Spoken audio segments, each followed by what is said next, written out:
Chris and Chris Talk Movies. Hello, and welcome back to the podcast. My name is Chris Ferry, and of course, this is my co-host. My name is Chris Huddleston. And today we are both very excited to be talking to you about an Oscar award winning, right? This won the Oscar. Mm-hmm. The Oscar award winning. Women. And today we are both very excited to be talking to you about the Oscar award winning film Birdman. Do you have a synopsis for us, Mr. Huddleston? I do. So this is a brief one, but it describes it pretty well, I think. A washed-up superhero actor attempts to revive his fading career by writing, producing, and starring in a Broadway production. And this movie stars Michael Keaton, Zach Galfinakis, Edward Norton, Andrea Riseborough, Emma Stone, Naomi Watts. It was written and directed by Alejandro Inarritu. I'm probably not pronouncing that correctly. And it came out in 2014. Also, the title is Birdman or the Unexpected Virtue of Ignorance is the full title. So, yes. And you'd seen it. You'd seen it more than once. I've seen it more than once, yeah. I have not seen it more than once. Well, I have now, but I had not seen it more than once when I recommended it. I liked it. Yes. Did you like it? I did like it. I liked it very much. Okay. So for next week, we're going to be, no, I you know, what made me want to do this one and remember this one was that we've been going down sort of a little bit of a wormhole with Guillermo del Toro, and the sort of elements of magical realism in his films that I'm really in love with. I really connect with that, and I thought, you know, that movie Birdman had a fair amount of that, but I don't remember it so well. Mm-hmm. So I really enjoyed rewatching this one. I think I caught a bunch of little stuff that I hadn't necessarily picked up on. I watched it on my reasonably large flat screen TV, but I did find myself missing, because I think when I originally saw it in IMAX or something, a big screen. Okay. And you wouldn't normally think of this film as necessarily needing a screen of that size, but I missed it. There's something of scope that was a little deceptive when I first saw it, and then I saw it on a smaller screen. I thought, oh, this was better, bigger. Mm-hmm. What are your top level thoughts? So I had not seen this in a theater. I'd always seen it at home. But it, you know, I think it would be great I would like to see this, you know, projected sometime. This movie, compared to a lot of movies that we maybe have covered, is this is almost entirely dialogue. There's not really a lot of what you would call action in this movie. You know, there aren't explosions and gunshots and, you know, no cars turned into robots. Yeah, none of that kind of thing. So this is very much a dialogue and acting movie. So you have it takes place mostly within a theater. There's a little bit of, you know, they'll go outside and go down to a bar or something like that, but it's in and around a theater. So you already have that aspect of it's about this theater production. So basically, Michael Keaton's character it's almost a little bit autobiographical. I mean, it's taking his persona and making the story out of it. So, you know, he famously was Batman. Well, his character in this played Birdman. And he's done, I don't know, 3, I think. And they maybe, you know, there's some talk of him, but it's been quite a while since he's done that. And I guess hasn't really had any other hits. And he wants to, he is producing and directing and acting in this adaptation of, was it Tennessee Williams? No, it's See, this is why I should watch it the night before. It's a novelist. Oh, okay. It's not a playwright. I can't believe I'm forgetting the guy's name. Anyway, It's okay. Yeah. So, he's adapting this play, and now I we gotta kind look of it up. don't know. You keep talking. I'm gonna look it up. Okay. We kind of don't know what, too much what has happened to him prior to the events that we see in the movie, but he is starting to unravel mentally. The just the pressures of this production are getting to him, and kind of just the him feeling like he's washed up. So the Birdman character is in his head and talks to him throughout the film, and sometimes is chastising him and making fun of him, and other times is kind of like pumping up his ego, saying, you're better than these losers, and he does. He sounds like Batman. He does. It's the superhero voice, where he's like, you're better than these, this place you're better is than garbage. these. This is garbage. Yeah. And so you talked about the magical realism. So the opening shot is him in his dressing room in the theater, and he's in his underwear, and the shot is from behind, and he's meditating and he's levitating above the ground, above the floor. And so there are little things throughout the film where he can move, he can point to something and move an object, or get it to turn around, or make a coffee cup move across the table or whatever, and no one else sees any of this.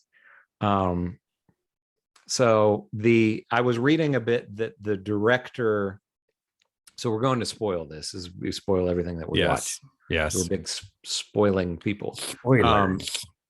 So there's a big event at the ending of it is left to interpretation. And the director has said that he never wants to say what the ending means, because he wants it to be up to you as the viewer as to what. But so, we have this thing where either he is insane, and none of these things that he these powers that he believes that he has, or is telling himself that he has, don't exist, or it's some kind of different universe where he's kind of a real life superhero and has these powers. So how did you feel about that, as far as what's happening with him? I choose to interpret it as metaphor. Okay. So even though it's shot very literally, right there, he levitates, he has mental powers, and we see this like you would in a superhero movie, where he sort of shoots a mental mind blast and the lights go out, or he's literally flying. I choose to interpret those as visual metaphors of his kind of internal state. And it's the complicated bit at the ending is his daughter, with whom he has a complicated relationship. We don't see him. So we're going to spoil it, and there's no way to talk about it other than this. So we see him earlier in the movie. There's a scene in which he actually flies. He's sort of flying around Manhattan. We don't hear people pointing and shouting like, "Oh, look up at this guy," but he's flying around like a superhero would. And because it's not interactive with anyone specifically, and because you don't hear people on the ground, you don't know, well, do people just not look up and notice him? Or is he delusional, right? At the end, he kind of jumps out of his hospital room window. So let's back up a little bit. So as the play is going on, there is a scene where his character shoots himself. The climax, it's Raymond Carver, by the way. The climax of the Raymond Carver story he has adapted for the stage and is directing himself starring in culminates with his character committing suicide downstage center. And things go sort of pear-shaped for him throughout the movie. The pressure goes, it's one of those crazy Broadway productions. He has to fire his co-star at the beginning, and they bring in Ed Norton, who is a kind of a classic wild card method, a Brando figure. Like, you just never know what the guy's going to do next, but he prints his own money, like tickets. People can't wait to buy a ticket to see what this guy is going to do on stage. So he, from the control perspective, he feels more and more pressure, and by the end he has a real gun and he is intending to commit suicide for real on opening night on stage at the end of this production, which he attempts, and it turns out he sort of just blows his nose off. So he wakes up in the hospital room, and there's the big critic from the New York Times has shown up and told him point blank to his face in the bar across the street, I'm going to ruin your play. He's like, well, you haven't even seen it yet. And she's like, it doesn't matter. I don't care what it is. I'm going to utterly destroy you for everything you stand for. So, and this is supposedly the only critic who's, if she likes it, we run. And if she doesn't like it, that's it. Yeah. And they're way over budget, and they've hemorrhaged a bunch of money into this, and everybody's career is kind of on the line with this one. So we sort of can understand why this might be all too much for this guy. He wakes up in the hotel, in the hospital bed. He has not died. They've reconstructed his nose. I think Zach Galifianakis is great as his partner / lawyer / publicist. Comes in here, and the woman has written. So it's the scene where he shoots himself. We know it's a real gun. Nobody in the audience really knows it's a real gun. The other actors on stage, like Ed Norton, recognizes, I think, that it's a real gun, but he's 15 feet away from him. He blows his. We don't know what he shoots and falls, and it's a standing ovation that goes on for like 2 minutes. And the critic sort of slips out the back. It turns out that the critic has written a rave review to the scale of that reviews aren't written like a new movement has been born, hyper realism, and this is a new chapter in American theater. I mean, an unbelievable review, right? So the news couldn't be better, and she's like, oh, what about his nose? It's like, Zach Galifianakis is like, well, you get him a new nose, whatever, get the nose. They all kind of leave, and he gets up out of bed, and he peels he's got a big tape thing on his face, and he peels it off, and he's now got like almost literally, but he's got a big beak of a nose, like it's a big like boxer's nose. And he's all black and blue here, and he looks like Birdman. Like he looks like he has now sort of become Birdman. Yeah. And he goes over to the window, and he opens the window, and he's looking out, and he's sort of taking in the sky, and he climbs up on the edge of the windowsill.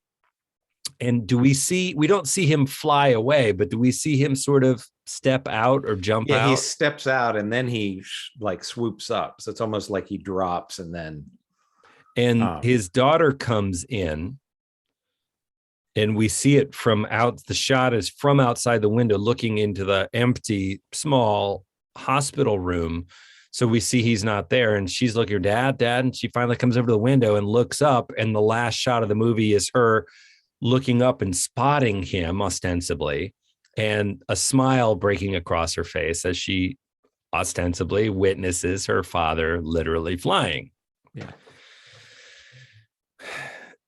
So whatever it means literally, to me, that's the last look on the face of the character we get to see is one of joy. And so I like to stay with that and call it a happy ending, and think that He doesn't plummet to his death. Whether or not he's actually flying, this doesn't end in his actual suicide. And that he, and all the things I want to happen, that he begins to repair his relationship with his daughter and has a healthier career. I end it with a happy feeling. It ends with a happy feeling for me. My intellectual brain didn't kick in and think, well, come on, rationally, he's probably insane and he jumped to his death. Right.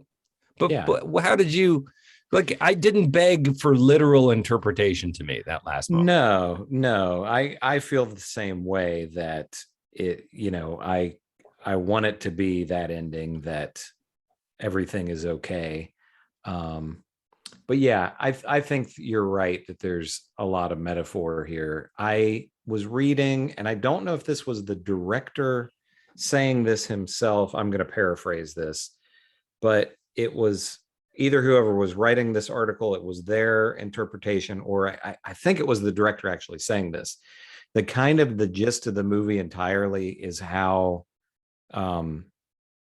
people are tied down by their limitations, their perceived limitations. So this is a guy who's a great big star, but he doesn't really, he has self-confidence problems and all kinds of issues. So that was what I had read, was what was trying to be presented by the movie, is basically that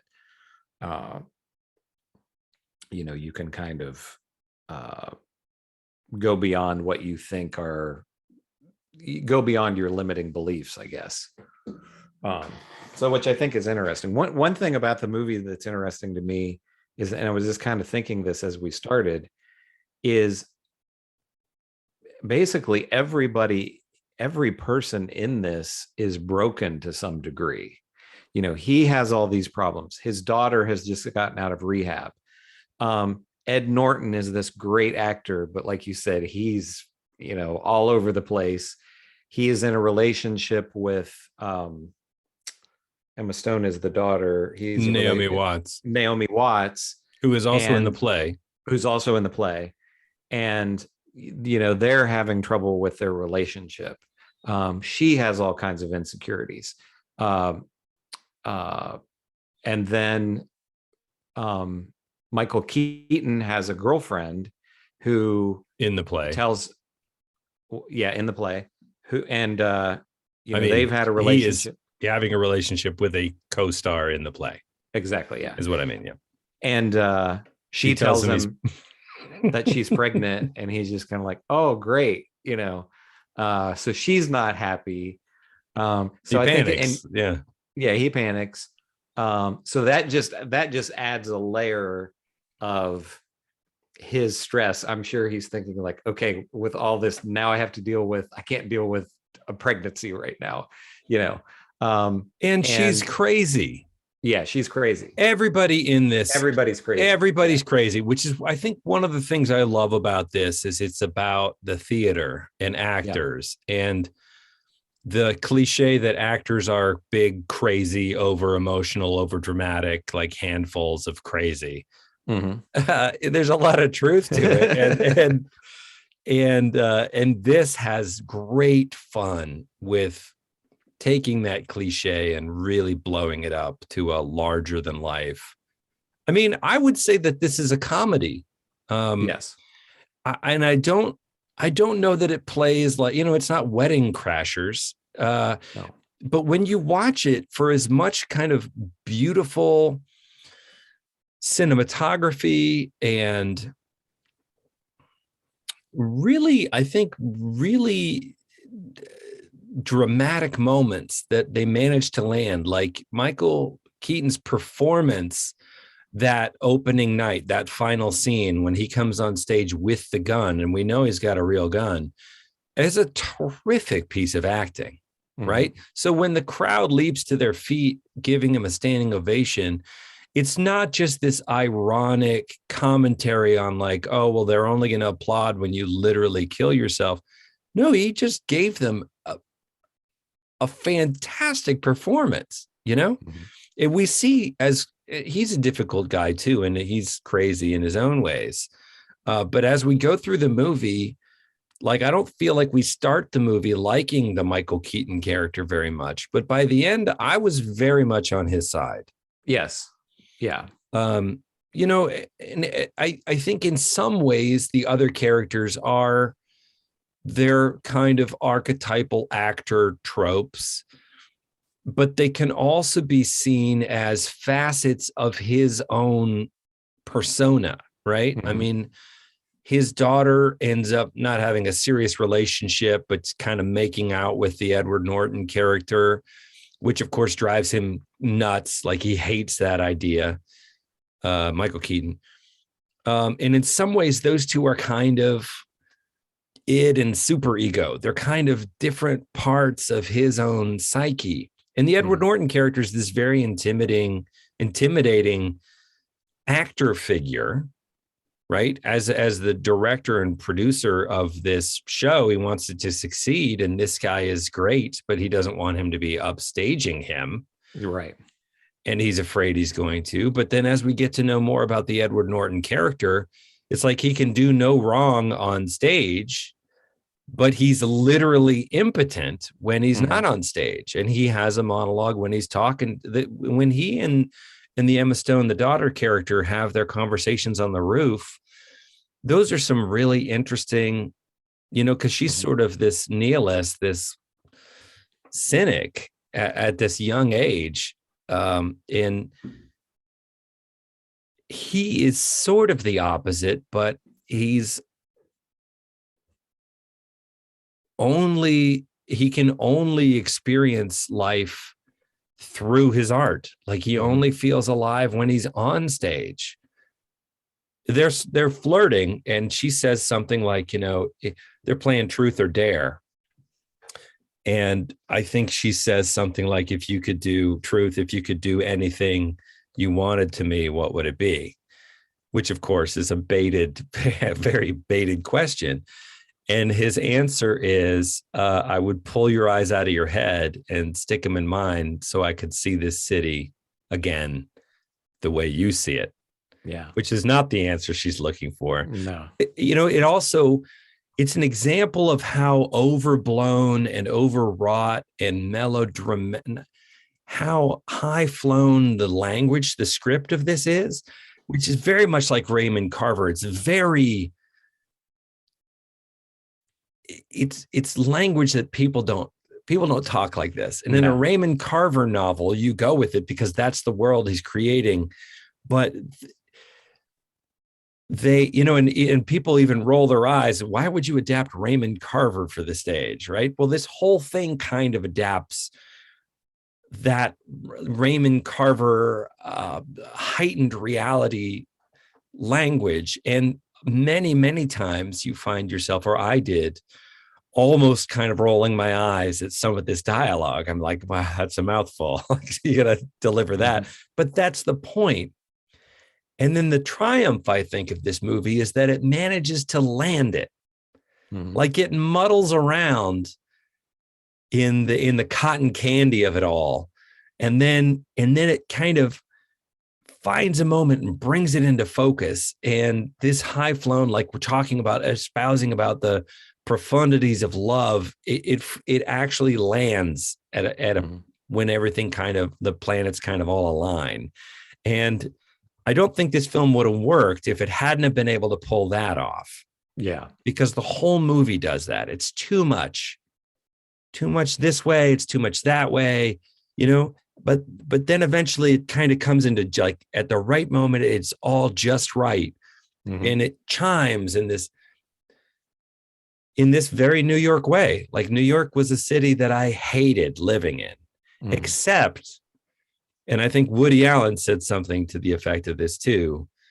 You know, you feel like it's this abusive lover. It's like, why don't you just kick me out? Like, if you hate me so much.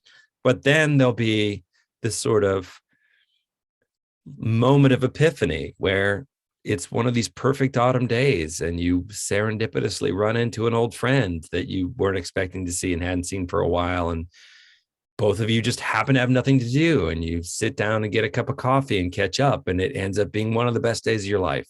Mhm. And you walk away from that thinking, I love this city. Mhm. Right. And then it goes back to kicking you in the teeth. It's like, I just love this movie so much on so many levels, because it manages to pull off what feels like, if you sat down, like, how are we going to do this? I want you to make a movie that does all these things. I'm like, how would you do that? And I feel like he's done it. Oh yeah. Yeah. I love the performances in this, and you have, there are sections of this that are, so the movie's pretty much in real time, for the most part. And there are sections of this that are almost, that are several minutes seemingly of continuous shots, because it's a lot of just following people down hallways, and they're stopping every so often to talk or whatever. But right. And watching it this time. So, I mean, two things that I'll say. I remembered really loving this movie and thinking it was great. And then, sometimes you'll watch a movie that you saw it 5 years ago or whatever, and you're like waiting to get to this part and waiting to get to this part or whatever. And with this, it was like, oh, I remembered this was great. And it's even greater than I remembered it being. And you just kind of, it's not like you're waiting for the next thing to happen. You're just kind of in the moment with these, because I just think like you said, it's not a realistic way of talking, but I love the dialogue in this and how it's presented and everything. And everybody in this is a great actor and gives great performances. And Ed Norton, he's always been an actor that I've really liked. I can't recall a lot of performances like this where there's just long sections but he's just so great. I mean, everybody's great. So I don't know really where I'm going with that. Yeah. But I think I mentioned when we said we were going to do this movie that it reminds me a bit of Glengarry Glen Ross, where that's another film and that was adapted from a play, I think, where it's limited location and it's just people talking, the whole time. Very theatrical, like stage, very theatrical in that sense. Yes. Yeah, exactly. Another thing that I would say about this is I think this can be almost a bit of a companion to, oh shoot, I'm trying to what's the Natalie Portman film where Black Swan? Oh, Black Swan, yeah. There's a lot of similarities. A lot of similarities. That obviously the tone is a little different. It's darker. That one funny. Was horrifying in many ways, right? There was a sense of impending doom, and this has a sense of impending doom, but it's not. There's a lightness to it, like it's a kind of a manic, stressful doom. Yeah, and not. I mean, she really in that one, it really felt like she was turning into some sort of a swan monster. It was pretty scary. But with that, you have the, kind of the same things with magical realism, an unreliable narrator, the stress of the performance probably driving the character insane. So yeah, it's a darker take on some of the same themes, but there's definitely some similar, two really, really great films. But yeah, I don't, you got anything else or? No, I mean, I'm glad that because I had forgotten about that sort of single take thing. Oh yeah. Let me interrupt you for just 1 second. I noticed watching it this time around, even though I was kind of just taking everything in, I was also watching for cuts, because there'll be a lot, and you could tell where, not like it's obvious or anything, but they'll walk into a shadow. So it's dark, it's black, and it's like, okay, that's a cut, but still, it's long. I mean, it's several minutes at a time that seems to be continuous. The feel of it as though it's one long continuous shot. And that happens too as people move around the room. It's like the effect is that you, as the camera being your eye, are standing in the room, a third person in this duo speaking, right? And as they bang out the door and head down the hall, the camera follows them. But they have a lot of fun with it too. For example, there's a scene where they go in, we follow them into the theater the day of opening night. And it's a sort of a locked off shot outside at ground level of them entering the front of the theater during the daytime. And as they go in there, and then the light just changes. So we just sort of fast forward 3 or 4 hours until it's showtime, and we see a crowd starting to come up and, have their tickets and go in. But the camera doesn't move. It's just like, okay, it's 2. Okay, now it's 7:30. Right. And there's not even like a time lapse thing of like leaves blow by and things. It's just like the light, like in a theater, there's just light change. But I loved that. That. It has so much fun with, I think we see people play with that kind of stuff in science fiction and CGI and stuff. But it made me think of some of the stuff in Citizen Kane in the way that it was just like, how can we do something that, in Citizen Kane, they invented some techniques that I don't know that they invented here, but it was just like, how could we use just things, regular tools of the trade that are available to us, but use them in ways that feel new and unique and create a mood all on their own. That I think you see a lot in the theater. It's like, how can we use lighting and angles and, sparing set pieces and things like that to do a lot of the kind of emotional work for us. That was, on a technical level, I really loved watching this movie too. I think having the experience of having actually worked on movies, other than just watching them, has really deepened my appreciation for just watching movies. I'm not touting myself as some sort of an expert, but I think, like, if you're a musician who's made albums, when you listen to an album, you know something about how the sausage is made, so to speak, and you appreciate, like, oh, I see what they did there, or that looks amazing, but it's even more amazing than that because I know something about what you would have to do to create that. Yeah, that's good that you have that view of things, because I've read, and I can't think of specific people, but I've read a time or two comments from people who work in the film business who say they don't enjoy watching movies anymore because they know how everything is done.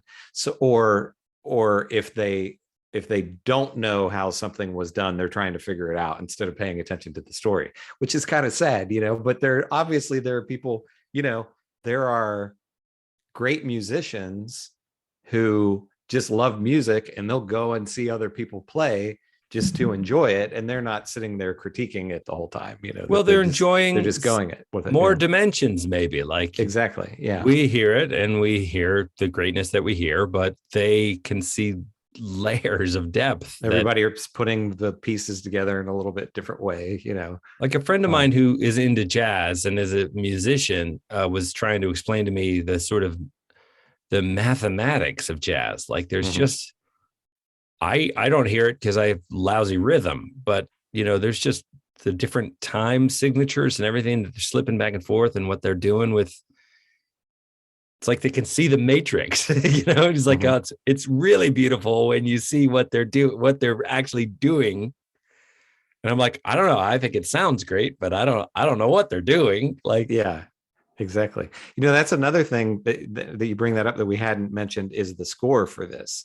Is this jazz music just all through? And there's a really neat shot where they step outside. So it's like, you're hearing the music as they're walking through, and Ed Norton and Michael Keaton go outside, and there's a guy right outside the door drumming, and it's who is playing the music we're hearing. Playing the music that we've been hearing. Yeah, that was a really neat little. And there's another point where him or another musician is inside, so they're walking down to the New York City street, and there's a guy drumming, and that's not crazy. Like that happens. Musicians play out, especially in the Times Square area, but they're walking down through the bowels of the theater. And tension is rising as we follow along with Michael Keaton. He goes walking past, and there's a musician, like, where a musician would never be. And you realize, this is all the fabric of like the inner state and the outer state. It's just great stuff. Thought it was really great. Oh yeah. Yeah. It's and it's a movie that is good for repeated viewings, because like, you've seen it twice now. I think I've seen it 3 times, and it's one that, probably in a few years I'll watch it again, because there's another scene in that,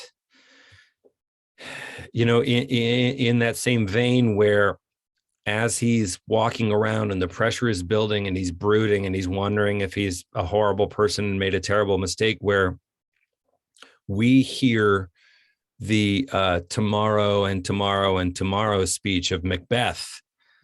We hear a voice sort of hoarsely, urgently kind of shouting out the words of this. And we don't know if it's in the back of his, we don't know where it's coming from. And we're following Michael Keaton along, and, and it's, the subtext is obvious. Like, is he Macbeth? Has his ambition, doomed everyone, right? And of course, it's an actor's superstition to say Macbeth in the theater, and nobody says Macbeth, but here we have Macbeth. We're hearing Macbeth in the theater, and he goes outside, and I recognize the actor, although I'm ashamed to say I've forgotten his name. It's a sort of a madman on the street. I mean, he's just a guy, like so many poor people you see in New York, that seems to not be completely moored to reality, and he's kind of hanging on one of the scaffolding things outside by his arm, and he's sort of screaming this monologue, and he at right near the end of it, he sees Michael Keaton, and recognizing Michael Keaton, he echoes the words that the guy, so that the first guy that Edward Norton replaces is terrible. And they're like 2 days from opening, and this guy is terrible, and a light falls and hits him on the head, and they have to replace him. And he says, I did that. I made that happen. He says to his partner, and he's like, don't say that don't ever say that to anyone again. I really like, I don't mean to interrupt, but he really echoes, let me just finish the thought, because the guy saying Macbeth then echoes, he's like, oh, was it too much? I wanted to do it, which is verbatim what the guy had said. And there's this, like, I just saw a ghost moment, Michael Keaton was like, I'm losing my mind. Like, how could you know? Like, who are you? Stay away from me. Anyway, what? I was just going to say, I really like Zach Galifianakis's performance in this. Yes. He's pretty understated, Yes. He's not being Zach Galifianakis, he's somewhat funny, but it's kind of a more, because he's like trying to control the money and trying to keep things together and trying to keep Michael Keaton from not flipping out. So it's I really like his performance here. Everybody, there was not a stinker in this. Everybody hands in.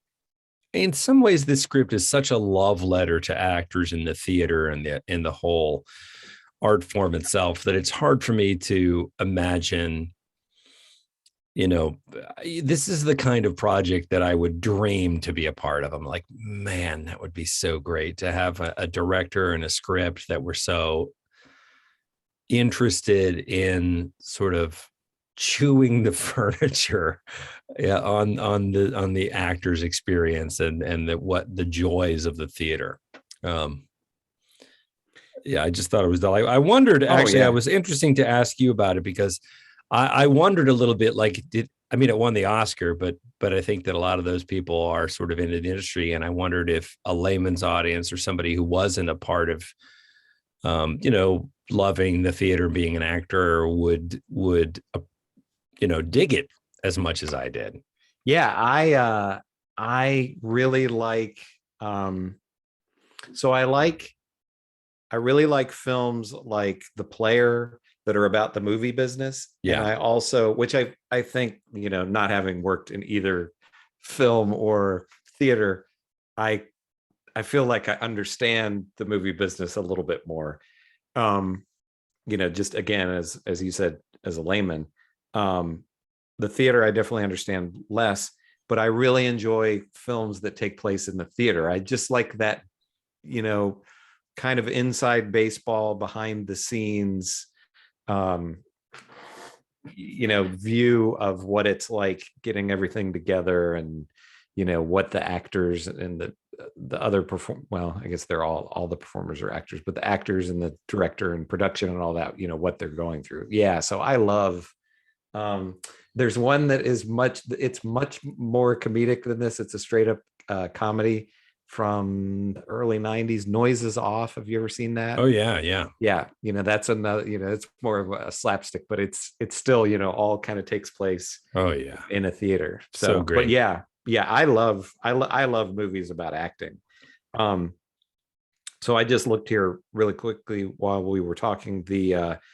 These were the other films that were nominated that year: Whiplash, American Sniper, The Grand Budapest Hotel, The Imitation Game, Selma, The Theory of Everything, and Boyhood. For me, out of that list, the other movie that I really love is The Grand Budapest Hotel. Yeah. I've not seen Whiplash. I know people say that it's great, but I enjoyed that a lot. And I think that's is it J.K. Simmons? Is that his name? Yeah, and he won the best supporting actor Oscar. That's a powerhouse performance on his part. He's a likable guy on screen, and he tends, even when he's playing a bad guy like J. Jonah Jameson, it's kind of humorous, but he's a real monster in this.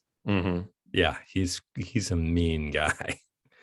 He's conservatory. He's a conservatory director of a jazz music school, and he's just really mean to his students. Oh yeah, I've always meant to watch it, but it's one of those I'm going to have to get around to. But of that list, would you say this was the best picture? I didn't see them all.